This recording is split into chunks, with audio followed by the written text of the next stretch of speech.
Vous écoutez Mister Radio.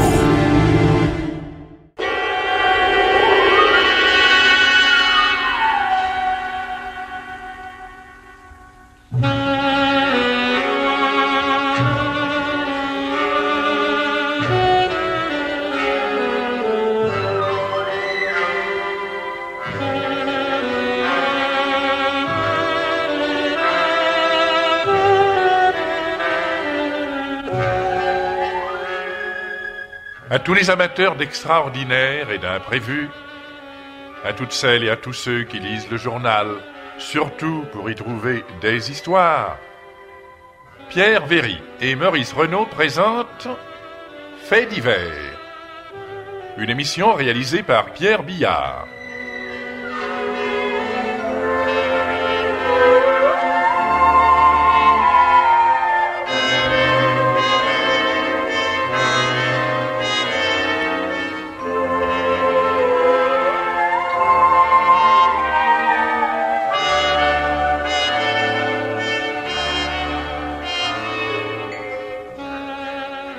Vous pourrez entendre ce soir Un homme si calme, une nouvelle radiophonique d'Yves Jamiac.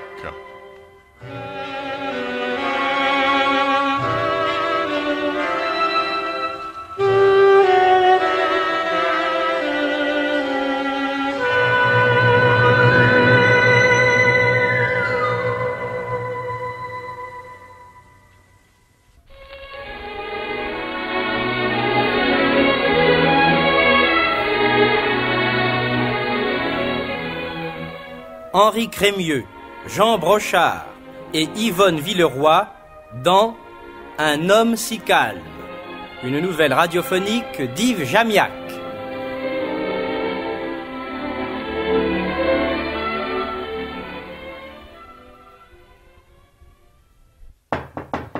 Entrez. Vous avez bien voulu me faire l'honneur de me convoquer, monsieur le maire. Entrez, monsieur Martin. Asseyez-vous. Je sais que je suis responsable de la bibliothèque municipale, monsieur le maire. Cependant, en ce qui concerne la détérioration des 2 premiers tomes des œuvres complètes de Victor Hugo... Mais vous ne pensez qu'au reproche, monsieur Martin. Dans ces conditions, la vie d'un homme intègre devient un véritable supplice. C'est sans doute pour ça, monsieur le maire, qu'il y en a si peu. Eh bien, détendez-vous, mon cher ami. Nous sommes très au-dessus des tomes détériorés de Victor Hugo. C'est encore plus grave que ça, monsieur le maire? Ah, si je ne connaissais pas autant votre probité, je finirais par me demander quel secret tourmente votre conscience au point de vivre dans la peur de le voir éclater à chaque instant. Sait-on jamais les fautes que l'on peut involontairement commettre? Non, tranquillisez-vous. Vous pouvez continuer aujourd'hui plus que jamais à marquer vos jours d'une pierre blanche. Monsieur Martin, lors de sa dernière réunion, le conseil municipal a décidé de vous proposer pour les palmes académiques. Moi, monsieur le maire? Si toutefois vous n'y voyez pas d'inconvénient. Les palmes académiques? Mais, voyons, mais en quel honneur? Et nous avons demandé cette distinction pour honorer le bibliothécaire de notre petite ville, ainsi que l'auteur de ce remarquable ouvrage sur les origines gallo-romaines de Châtellerault. Et je profite de cette circonstance pour vous dire combien nous sommes fiers de vous. Vous êtes de ces hommes simples qui font la grandeur des municipalités. Moi, monsieur le maire? Oui, vous, monsieur Martin. Quand ma femme saura ça? Allez, monsieur Martin, courez vers votre épouse. Elle mérite de partager vos joies. Ne perdez pas un instant. Oui. Je ne sens plus mes jambes. Merci, monsieur le maire. Je ne vous remercierai jamais assez. Je suis comme ivre, moi. J'espère que vous reconnaîtrez tout de même votre chemin. Oui. À très bientôt, monsieur le maire. À bientôt. Mathilde! Eh bien. Tu fais la course à pied maintenant? Te voilà plus essoufflé qu'une locomotive. Ah, c'est bon pour ton cœur, ça. D'où sors-tu? Mathilde, je vais avoir les palmes académiques. Ben, on sera bien avancé si tu les as à titre posthume. Allez, ôte ta chemise. Je vais te frotter avec le grand crâne. Ça te fait rien à toi que j'ai les palmes académiques? Tu trouves pas ça formidable? Je trouve ça normal. Puis tant que tu les mérites. Et voilà, c'est tout ce que tu trouves à me dire. Ben, c'est plutôt gentil, non? Moi, ça fait 30 ans que je te les aurais donnés. Mais marche sur les patins, tu rêves le parquet. Les palmes académiques, Mathilde. Juste pour nos 30 ans de mariage. Le couronnement d'une vie calme de 2 provinciaux. Une vie sans histoire. Oui, à propos de vie sans histoire, je t'annonce que depuis ce matin, la chambre du premier est louée. Ah bon, encore une bonne nouvelle alors. Oui, c'est l'annonce qui était chez le boulanger qui a rapporté. 5 000 par semaine pour un mois. Sans la pension, bien sûr. Et qui est notre locataire? Pour ça, il présente bien. C'est l'usine de produits chimiques qui l'a fait venir comme spécialiste. Il m'a fait une bonne impression. Ah oui, et puis 5 000 francs par semaine, c'est 5 000 francs. Je t'avoue que j'ai tout de même hésité 5 minutes. À cause du souvenir de René. Quel rapport? C'est que, voilà, l'homme qui a loué la chambre, c'est un étranger. Il vient de Düsseldorf. Un Allemand, quoi. Je vous prie, madame, de m'excuser. Pourrais-je, sans vous importuner, donner un coup de téléphone? Faites, je vous prie, l'appareil est dans le bureau de mon mari. Mais si monsieur, votre mari, s'y trouve, je risque de le déranger. Non, il lit son journal. J'aurai donc l'honneur de me présenter à lui. Entrez. Monsieur Martin. Oui, monsieur. Rainer Blitz de Düsseldorf. Je suis votre nouveau locataire. Je vous en prie, monsieur Martin, restez assis. Il me semble. Non. Non, monsieur Martin, il ne vous semble pas cela. Le monde est petit. Tout petit, monsieur Martin. Petit à notre mesure. C'était hier, n'est-ce pas? Est-ce que vous n'avez pas réellement l'impression que cela date d'hier? Le petit bureau 14 au premier étage de la mairie, n'est-ce pas? Avec ses murs bleu ciel et ses fenêtres à barreaux rouillés. Vous sur la chaise de bois blanc et moi face à vous, derrière une table aussi de bois blanc. Raide, comment dites-vous? Comme la justice, n'est-ce pas? Oui, c'est cela, comme la justice. Devant moi, vous, monsieur Martin, bibliothécaire de Châtel-le-Roi, et devant vous, moi, Hauptmann Rainer Blitz de la Kreiskommandantur. Ah, une sale époque. Un sale souvenir pour tout le monde. Monsieur Blitz, puis-je vous demander de... Mais vous êtes chez vous, monsieur Martin, et je ne me permettrai pas d'insister sur un sujet qui peut, à juste titre, vous importuner. C'était hier, tout cela, n'est-ce pas? Mais au fond, si vous le désirez, hier peut être très loin, si loin même qu'il peut sortir de notre mémoire. Oui, je préfère. Ce n'est d'ailleurs pas dans l'intention d'évoquer ce sale passé que je suis venu chez vous. L'usine de produits chimiques... Je suis au courant, ma femme m'a expliqué. Vous savez que je ne vous importunerai que 3 ou 4 semaines, pas davantage. Pourrions-nous, monsieur Blitz, pendant ce temps, vivre chacun de notre côté? Peut-être même souhaiteriez-vous que j'aille loger ailleurs? Non. Ma femme pourrait se poser des questions. Vous avez raison, monsieur Martin. Il vaut mieux faire comme si rien n'était. Très exactement du reste, comme s'il n'y avait jamais rien eu. Au fait, monsieur Martin, votre beau-frère...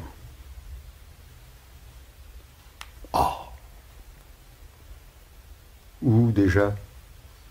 Birkenwald ou Dachau?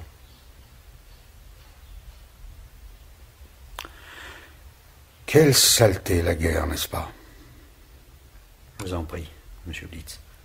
Excusez-moi. Je désirais seulement passer un petit coup de fil à l'usine de produits chimiques. Le téléphone est sur le guéridon. Merci.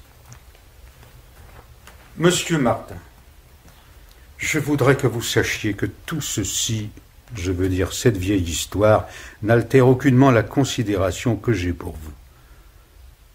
À votre place, j'aurais peut-être eu peur comme vous. Et j'aurais peut-être, comme vous, dénoncé mon beau-frère. Enfin, Edmond, c'est ridicule. Depuis 8 jours que nous avons ce locataire dans la maison, tu sors à 8 heures du matin et il y a toujours une réunion d'amicale qui te retient dehors jusqu'à minuit. Tu vas voir ton foie si ça continue. Que veux-tu, Mathilde? Je peux pas le sentir, ce type-là. Oh, toujours cette exagération. Personne ne te demande de lui sauter au cou quand tu le rencontres. Mais de là à fuir ton foyer comme s'il y avait la peste. Pour moi, c'est pareil. Faut te faire soigner les nerfs, tu sais. Faut-il que je te rappelle? Je sais. Je ne peux tout de même pas le renvoyer maintenant qu'il est installé. Enfin, que dirais-tu si tu devais chaque soir, comme moi, écouter ces petites histoires? Comment dis-tu? Si tu étais là au moins, j'aurais une raison d'éviter la conversation. Et comme il me voit seul, il sera obligé de me tenir compagnie. Il vient te parler chaque soir? Ah, dame, c'est une habitude de politesse qu'il a prise. Et que te raconte-t-il? Ce que je sais. Cela m'est indifférent. Je parierais qu'il pousse le culot jusqu'à te parler de l'occupation. Il m'en a parlé et pas plus tard qu'hier soir. Ah, tu vois? Et que te disait-il? Écoute, Edmond, la prochaine fois, je prendrai des notes. Je te prie, Mathilde, de trouver n'importe quelle raison pour faire comprendre à Monsieur Blitz que sa conversation ne t'intéresse pas. Tu entends? Je t'interdis! Edmond, mais tu deviens grotesque, mon ami. Je pense à la mort de René, moi. Je dois vous faire un tas de compliments, monsieur Martin. Votre livre sur les origines gréco-gauloises de Châtellerault est absolument passionnant. Gallo-romaine, mademoiselle Frisch. Comment dites-vous? Il s'agit des origines gallo-romaines. Ah oui? Ah, vous croyez? Mais alors, c'est encore plus extraordinaire. Oh, vraiment, tous mes compliments. Alors, donnez-moi les lettres de madame de Sévigné. Veuillez relever la cote là-bas dans les catalogues, mademoiselle Frisch. Je vais la chercher. Excusez-moi mille fois de vous déranger dans l'exercice de vos fonctions, monsieur Martin. J'ai toujours eu beaucoup de plaisir à vous entendre parler. C'est que, monsieur Blitz, je ne crois pas disposer en ce moment de suffisamment de temps pour vous. Je ne me permettrai pas d'insister, monsieur Martin. Je m'étonne seulement de votre, comment dirais-je, restriction à mon égard. Je n'ose supposer que le sentiment que je vous inspire soit un sentiment de peur. De peur? Pourquoi de peur? Pourquoi? Seuls vous et moi savons pourquoi. C'est tout à fait comme si personne n'en savait rien. Monsieur Martin, la cote de madame de Sévigné est LB 2817. Bien, mademoiselle Frisch. Mes réflexions, en fait, je ne prendrai pas, madame de Sévigné. C'était les lettres de Casanova que je voulais dire. Vous vous trompez, monsieur Blitz. Je n'ai pas peur. Mais si, monsieur Martin. Et d'ailleurs, ça ne dépend pas de votre volonté d'avoir peur ou non. Personne n'y peut rien. Tout ce que l'on peut en dire, c'est que lorsqu'on a eu peur une fois, on ne s'arrête plus d'avoir peur. On paye sa peur par la peur. On devient l'esclave de sa peur. Et dès qu'on est devenu l'esclave d'une chose, on risque de passer par tous les états de l'esclavage. C'est cela qui est grave, n'est-ce pas? Et après, monsieur Blitz, vous imaginez-vous un instant qu'on vous croirait si... Oh, non, bien entendu. Il n'y avait pas de témoin? Pas de témoin, monsieur Martin, aucun témoin. Nous étions seuls, n'est-ce pas? Seuls quand vous avez fait cette déposition, seuls quand vous l'avez signée. Et grâce à Dieu, comme je suis très méthodique, très ordonné, il n'y a aucune raison pour que l'on trouve un jour chez moi le dossier Martin, dont je suis seul à connaître la place, n'est-ce pas? Un dossier chez vous? Bien entendu, chez moi, à Düsseldorf, dans mes archives personnelles, un coffre où nul ne fourre jamais le nez. Vous voyez que vous n'avez véritablement rien à craindre. Monsieur Martin, la cote RF 1215 pour les lettres de Casanova. À notre table? Et quoi encore? Ce n'est pas une pension de famille ici. Je lui monte déjà le café au lait le matin, ça suffit, non? Il n'a qu'à les prendre au restaurant, ces repas. J'espère que tu as su lui répondre. C'est-à-dire que je... Quoi? Tu vas s'accepter?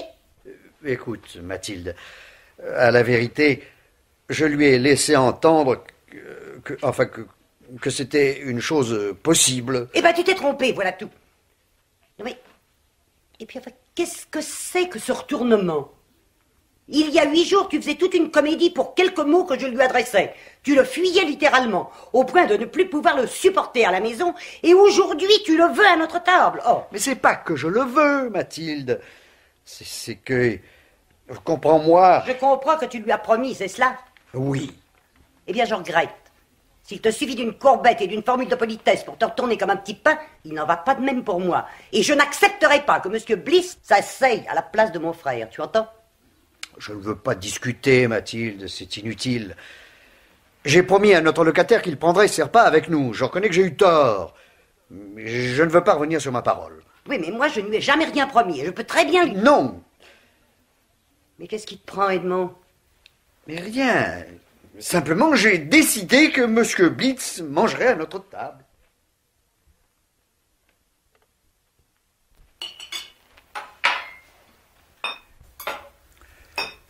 La cuisine française est vraiment extraordinaire. Et j'ajoute, madame, que vous avez des secrets de potage tout à fait remarquables. Puis-je, monsieur Martin, vous demander de me verser un petit doigt de vin? Non, plutôt ce Bordeaux blanc. Il est sucré, n'est-ce pas? Merci. Ah, le beau vin de France. Souvenir, souvenir. Ah. Vous ne vous sentez pas bien, madame Martin? Moi? Mais si, pourquoi? Mais vous ne mangez pour ainsi dire que des miettes. C'est sans doute que les miettes me suffisent. La ligne, c'est cela, madame Martin. Elles sont tout de même étonnantes, ces Françaises. Vous avez l'air soucieux, monsieur Martin. Comment? Je dis que vous avez l'air soucieux. Moi? Non. Il est excellent, ce rôti. Auriez-vous l'amabilité de me passer un morceau de pain, de ce bon pain blanc, fantaisie et croustillant? Que comptez-vous faire ce dimanche? Ma femme et moi, nous partons à la campagne à quelques kilomètres d'ici. Dans votre 4 chevaux? Oui. Excellente idée. Pour tirer le perdreau, sans doute? Non, il y a une rivière avec de la truite. Oh, j'adore la pêche, et surtout la pêche à la truite.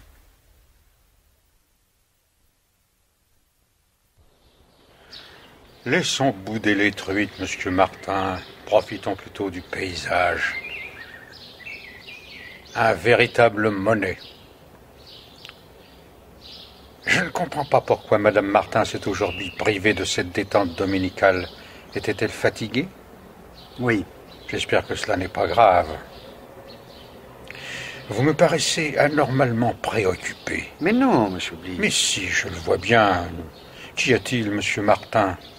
Il y a, monsieur Blitz, que vous avez fâcheusement insisté pour venir avec nous. Fâcheusement? Oui. Vous devriez comprendre que l'agrément de nos loisirs, nous le trouvons, ma femme et moi, dans une intimité qui nous est chère depuis bientôt 30 ans. Je vois. C'est donc à cause de moi que madame Martin est restée à la maison? Oui, monsieur Blitz, à cause de vous. Je suis vraiment désolé. Mais alors pourquoi ne pas l'avoir dit? Vous aviez décidé de venir. Et alors? Pourquoi madame Martin ne me l'a-t-elle pas dit? Parce que je lui ai interdit de le faire. Et pourquoi? Je veux savoir pourquoi, monsieur Martin. Ne jouez donc pas avec moi comme avec une souris, monsieur Blitz. Tiens, comme avec une souris. Vous avez de ces métaphores suggestives qui donneraient des envies de vous croquer. Rentrons, monsieur Blitz, voulez-vous? Oh, il fait si beau. Pourquoi nous presserions-nous? J'ai encore très envie de me promener le long de cette rivière. Au fait, monsieur Martin, si ce n'est pas trop vous demander, ne pourriez-vous pas, à partir de demain, lundi, venir me chercher avec votre voiture à la sortie de l'usine, vers midi et vers 18h15? J'ai constaté que vos heures de travail concordaient avec les miennes. Cela éviterait d'une part de faire attendre madame Martin pour les repas, et d'autre part, après toutes ces heures en laboratoire, je suis tellement fatigué. Je ne comprends pas, Edmond. Je cherche à comprendre, mais je n'arrive pas à trouver ne serait-ce qu'un semblant d'explication. Enfin, je voudrais que tu m'expliques, Edmond. Que je t'explique quoi? Tu sais ce que j'ai appris en ville? Qu'est-ce que tu as appris? Parle. Eh bien, parle, qu'est-ce que tu as appris? Ton cher grand ami, monsieur Blitz... Eh bien... C'est un ancien capitaine de la commandanture et de la même commandanture qui a ordonné la déportation de Rodney. C'est même peut-être lui personnellement qui a signé l'ordre de déportation. Voilà ce que j'ai appris. Qui t'a raconté ça? Des gens qui n'en peuvent plus de te voir à plat ventre devant cet homme. Des gens qui t'appellent le chauffeur de Monsieur Blitz, le domestique de Monsieur Blitz, l'abreuilleur de Monsieur Blitz. Tais-toi! On dit partout que c'est l'occupation qui recommence chez les Martins, 10 ans après. Est-ce que tu vas te taire, oui? Oh, mon pauvre Edmond, écoute, tu es devenu fou. C'est la seule explication possible. La seule. En attendant, puisqu'il est encore là pour 10 jours, eh bien... Moi, je vais partir. Moi, je n'en peux plus. Vous vous débrouillerez très bien tous les deux. Mais nom d'un chien, qui lui a loué la chambre, après tout? C'est toi, non? Monsieur Martin, il est l'heure, je vais être en retard à mon travail. Il y a un car qui passe dans 3 minutes, Monsieur Blitz. Il vous déposera juste devant la porte de l'usine. Dois-je comprendre que je n'ai pas à compter aujourd'hui sur les services de Monsieur Martin? Vous auriez dû le comprendre dès le premier jour. Nous ne sommes plus à l'époque des réquisitions, Monsieur Blitz. Cela me paraît en effet très juste. Qu'en pensez-vous, Monsieur Martin? Eh bien, réponds, Edmond. C'est l'occasion de remettre les choses au point, non? Je vous accompagne.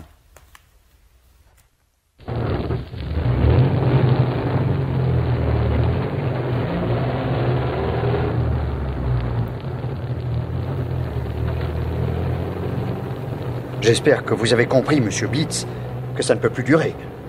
Quoi donc, Monsieur Martin? Débarrassez-vous au moins de cet air innocent, il vous va mal. Qu'est-ce qui ne peut plus durer? Ce chantage. Arrêtez la voiture, Monsieur Martin. Comment avez-vous dit? Oh, ne jouons pas sur les mots. J'ai dit chantage. Et le plus lamentable de tous. Et ça ne peut plus durer. Je ne peux tout de même pas continuer à vous obéir au doigt et à l'œil sans jamais donner de raison à ma femme. Vous avez entendu vous-même, c'est une situation impossible. Une impasse, n'est-ce pas? Que cherchez-vous, Monsieur Blitz? À me perdre? Et pourquoi faire? À quoi ça vous servirait-il? Monsieur Martin, nous ne sommes que des hommes pleins de faiblesse. Dieu m'est témoin que lorsque je suis venu chez vous, je ne pensais pas à exploiter la situation. Mais pourquoi diable aussi avez-vous eu peur? Et pourquoi surtout me l'avez-vous montré? Alors des idées me sont venues. Je suis de ceux qui disent il faut profiter des circonstances. Mais voyons, Monsieur Martin, ceux qui n'en profitent pas ne sont pas raisonnables. Je pars dans 10 jours, Monsieur Martin, et j'ai décidé de revenir dans 1 mois ou 2. Savez-vous ce qui me serait agréable? C'est d'avoir tout le premier étage de votre maison à ma disposition. Jamais.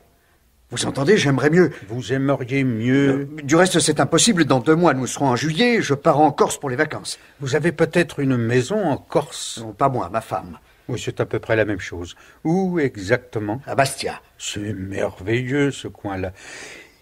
Il me vient une idée, Monsieur Martin.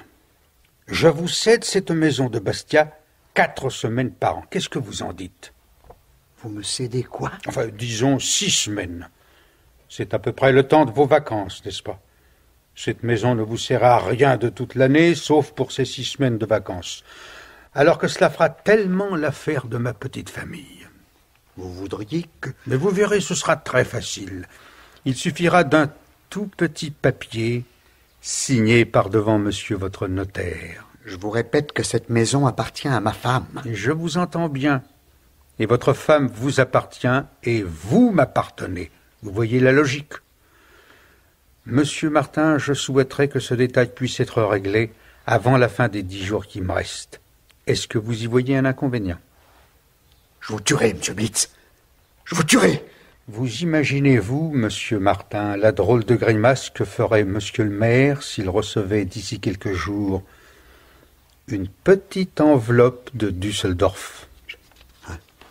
C'est impossible. C'est impossible, vous ne feriez pas ça. Vous voulez me faire peur. Pour la peur, c'est déjà fait. Quant à la petite enveloppe, je suis très capable de l'envoyer.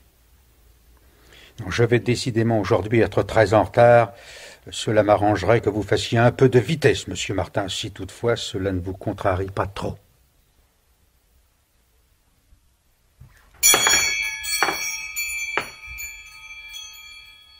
Comment, monsieur Martin, dans mon magasin d'armurerie? Bonjour, monsieur Jérôme. Auriez-vous l'intention d'assassiner quelqu'un, monsieur Martin? Très exactement, monsieur Jérôme. Voyons, trêve de plaisanterie. Et que puis-je pour votre service? Eh bien, voilà. J'ai retrouvé dans mon grenier ce petit revolver. Il me paraît bloqué. Et comme j'ai horreur de posséder des objets que je sais inutilisables, j'ai pensé que vous pourriez peut-être me le réparer. Vous permettez? Ah, ma foi, c'est un charmant petit automatique. Cela vaudra en effet la peine de le remettre en état. Je suppose que vous n'en êtes pas pressé. Ah, c'est-à-dire que j'aurai sans doute l'occasion de le revendre à un ami. Oui. Un encaisseur parisien. Vous comprenez, comme je dois le voir incessamment. Oui, en ce cas, à partir de cette minute, je me sens responsable de ce qui pourrait arriver de fâcheux à votre ami. Eh bien, nous sommes jeudi. Disons samedi soir. Est-ce que cela vous va? Très bien, je vous remercie. Et au revoir, monsieur Martin.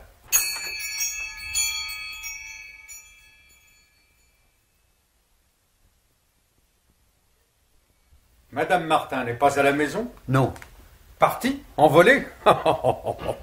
Voyez-vous ça, une fugue. On a décidément 20 ans à tout âge.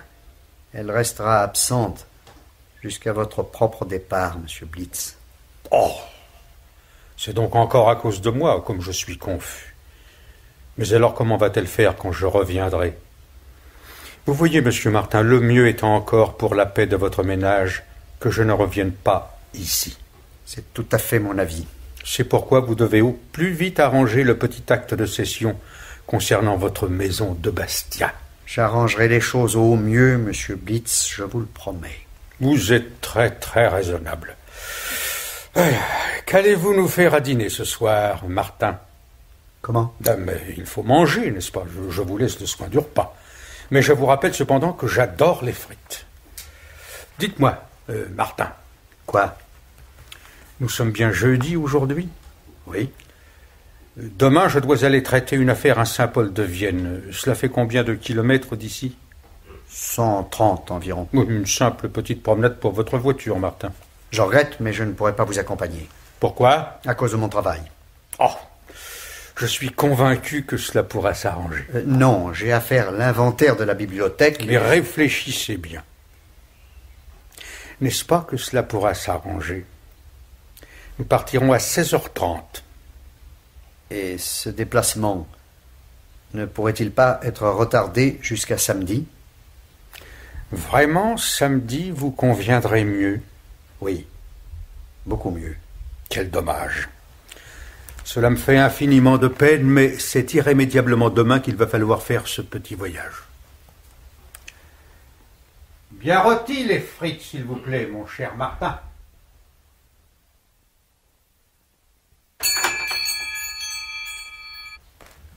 Bonjour, monsieur Jérôme. Bonjour, monsieur Martin. C'est au sujet du revolver. Mais nous étions convenus pour demain soir, il me semble. Justement, je dois voir mon ami tout à l'heure. J'ai pensé que vous pourriez peut-être faire l'effort... Écoutez, monsieur Martin, je vais faire l'impossible.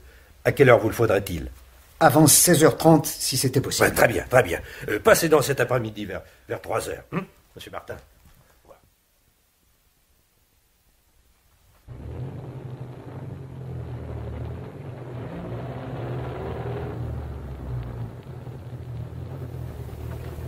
Une route nationale très sympathique, n'est-ce pas? On peut se lancer là-dessus. C'est joli ce coucher de soleil. Êtes-vous sensible à la nature, Martin? Moi, je suis un grand contemplatif. Regardez, d'un côté, le ciel est déjà sombre et de l'autre, il est rouge comme s'il était couvert de sang. Qu'est-ce que c'est là-bas, une forêt? Oui. Nous la traversons? Oui. Alors vous allez me voir mélancolique. Le soir, les forêts me déchirent l'âme. Pas vous? Vous n'êtes guère loquace, Martin. Je n'aime pas parler quand je conduis. Avec cette prudence, je me confierai à vous jusqu'au bout du monde. Ça y est, nous entrons dans la forêt. Je suis déjà tout bouleversé. Ah, on dirait que ces grands arbres vont nous raconter des histoires. À quoi croyez-vous qu'ils pensent, Martin, les arbres? J'en sais rien. Et que faites-vous? Vous quittez la route nationale, Martin? Oui, je prends un raccourci.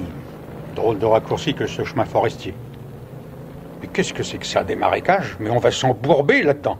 Vous êtes sûr de votre chemin, Martin? Oui. Bien, bien. Si on tombait dans ces marécages parmi les roseaux, on s'enliserait sûrement. Ne trouvez-vous pas? Oui. Joli coin pour faire disparaître un cadavre, n'est-ce pas? Oui. Eh bien, qu'y a-t-il? Ah, vous voyez, Martin, je vous l'avais bien dit qu'on ne pourrait pas avancer par là. Revenez en arrière, ou nous n'en sortirons jamais. Entendez-vous ce que je vous dis, Martin? J'entends, oui. Alors, j'ai bien l'impression que vous êtes arrivé, monsieur Blitz. qu'est-ce que c'est que cette plaisanterie que vous tenez dans la main? Ça s'appelle un revolver, monsieur Blitz. Martin, vous êtes un imbécile. Vous pensez bien que quand on a quelque chose de précieux, on le protège. Or, je suis un abominable égoïste qui considère que sa vie est précieuse, je l'ai donc protégée. Nous allons voir, monsieur Blitz. Je suis certain, moi, qu'une seule petite balle suffira. Elle suffira même à la fois pour moi et pour vous. Voyez comme nous sommes arrivés l'un à l'autre, Martin. Si dans 3 jours, très exactement, ma famille ne reçoit pas de mes nouvelles, et la mission d'envoyer la petite enveloppe à monsieur le maire. Il faut en tout du cerveau, Martin. Vous pensez bien que votre petite idée n'est pas très originale.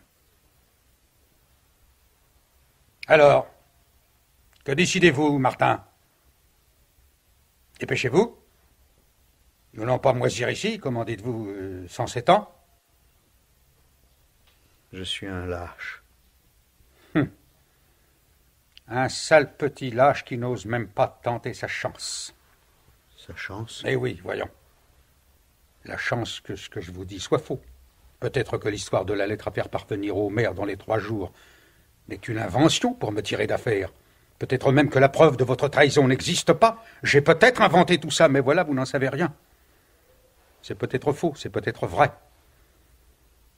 Il faudrait risquer le coup, Martin. Seulement, si vous aviez le courage de risquer ce coup-là, vous n'auriez pas eu la lâcheté, il y a 10 ans, de donner votre beau-frère. Allons, Martin, tu ne sortiras pas de ce cercle infernal. Crois-moi, le mieux est que tu ailles voir le notaire demain matin. Pour l'instant, reprends ton volant et sors-nous de l'ornière. Je t'assure que la route nationale, c'est ce qu'il y a de mieux. C'est tellement plus tranquille. Et tu as tellement intérêt à faire bien attention qu'il ne m'arrive rien. Voyons, je ne comprends pas très bien, monsieur Martin. En tant que notaire de votre famille depuis de nombreuses années, si je peux me permettre quelques questions... Oh non, je vous en prie, maître Roquet. Je ne peux pas vous expliquer. Il s'agit d'établir un acte de cession pour ma propriété de Bastia, c'est tout. Mais au profit de qui? Il est donc nécessaire que vous le sachiez. Mais il est même indispensable que la personne contresigne l'acte. Mais alors, prenons rendez-vous, maître Roquier. Mais assurez-moi de votre discrétion la plus absolue. Monsieur Martin! Oh, excusez-moi, monsieur Roquier. J'ai vu entrer monsieur Martin chez vous Mais qu'y a-t-il, madame Janson? C'est au sujet du locataire de monsieur Martin. Eh bien... Il vient d'y avoir un terrible accident à l'usine de produits chimiques. Votre locataire a été tué. Alors, Edmond, si tu veux, nous ne parlerons plus de tout cela, n'est-ce pas? Nous allons essayer de dissiper cette ombre qui nous a enveloppés ces jours-ci, et pour la première fois depuis 30 ans de mariage. Tu veux bien, dis? Oui, Mathilde. C'est une affaire morte maintenant. Morte depuis 3 jours. 3 jours déjà? Oui. Si dans les 3 jours, sa famille ne reçoit pas de nouvelles... Sa famille est déjà prévenue, voyons. Tu penses bien qu'ils ont envoyé un télégramme? Oui, c'est évident. Est-ce que le facteur a déjà fait sa tournée ce matin? Bien entendu, il est 10 heures. Ah bon. On n'a pas téléphoné de la mairie? Tu n'as pas bougé d'ici, tu le saurais. Je vais lire un peu dans le bureau. Eh bien, c'est ça, repose-toi, Edmond, tu en as bien besoin.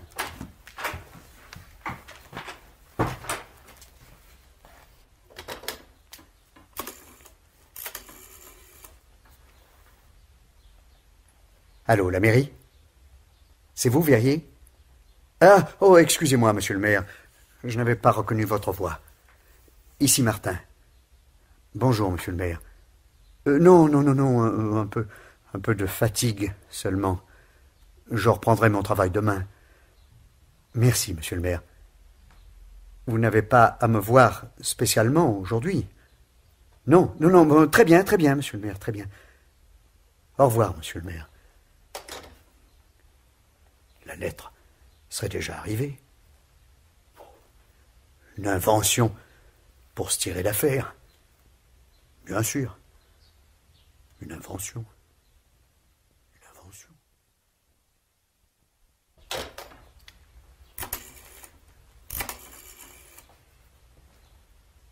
Allô, la mairie? C'est vous, Verrier? Ici, Martin. Le maire ne m'a toujours pas demandé. Ah, il n'est pas là? Il doit passer. Pour dépouiller son courrier, bien sûr. Il a beaucoup de courriers cet après-midi? Quelques lettres? Ah oui? Bon. Eh bien, bon, merci, Verrier. Quelques lettres. Un rouage inexorable. Martin, le maire te demande. Il faut y aller, il le faut. Mais je ne pourrai jamais. Vous me demandez, monsieur le maire? En ce qui concerne la détérioration des 2 premiers tomes des œuvres complètes de Victor Hugo, il ne s'agit pas de ça. C'est plus grave encore, monsieur le maire, hein? Une lettre? Non, je ne veux pas lire. Non, je ne pourrai jamais. Mais non, c'est faux. C'est pour se tirer d'affaire qu'il... Ah non, c'est pas vrai. Mais c'est pas vrai, monsieur le maire. Comment? La signature? C'est signé Martin? Je déclare que René Bourseau, mon beau-frère, se cachant actuellement dans une petite maison de Saint-Loup en Vienne, a participé au sabotage du viaduc de Mérimont. Signé Martin. Je déclare que René Bourseau, mon beau-frère, signé Martin. Ils vont afficher ça publiquement sur la porte de la mairie, comme pour un mariage. Le mariage avec la honte, et sur la place du marché, pour me livrer comme une bête à toute la ville. Ils vont imprimer ça dans tous les journaux de la région, et dans tous ceux du pays. Je suis foutu. Martin. Fait comme un rat, avec toute la population pour te cracher dessus. Des milliers de mains pour me tirer dans la rue, pour m'arracher mes vêtements, pour me traîner à travers toute la ville comme une loque, pour me donner la mort, lambeau par lambeau. Et jusqu'à la dernière goutte de mon sang, j'entendrai bourdonner l'injure. Je respirerai l'odeur de ma lâcheté. Non!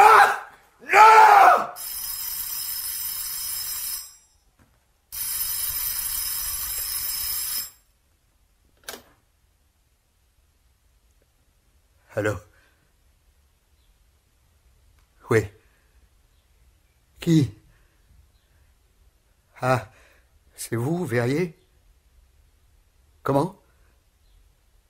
Le maire me demande? Tout de suite? Bien. Voilà. C'est fini.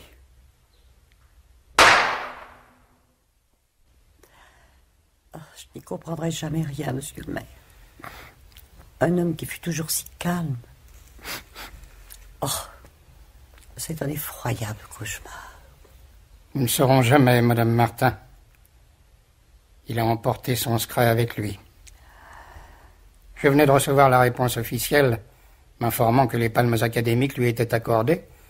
Je me faisais une joie de pouvoir lui annoncer aussitôt cette nouvelle. J'avais demandé à Verrier de lui téléphoner. Qu'a-t-il pu se passer entre ce coup de téléphone et son geste incompréhensible? Nous ne le saurons jamais.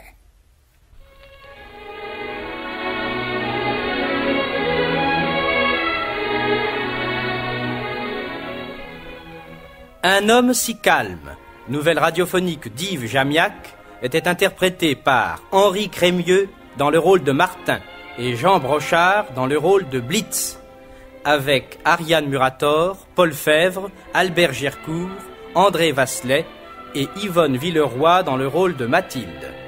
Prise de son, Jean Delanduc.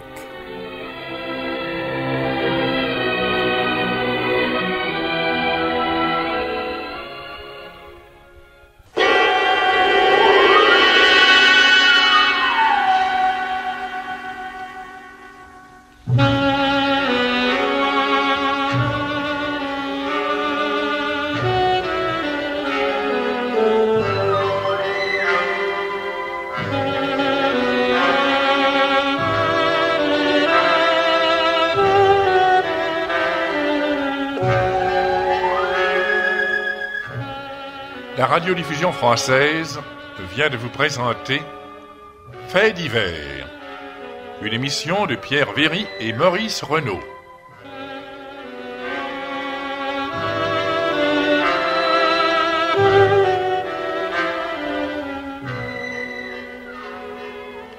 Vous avez pu entendre ce soir Un homme si calme, une nouvelle radiophonique d'Yves Jamiac.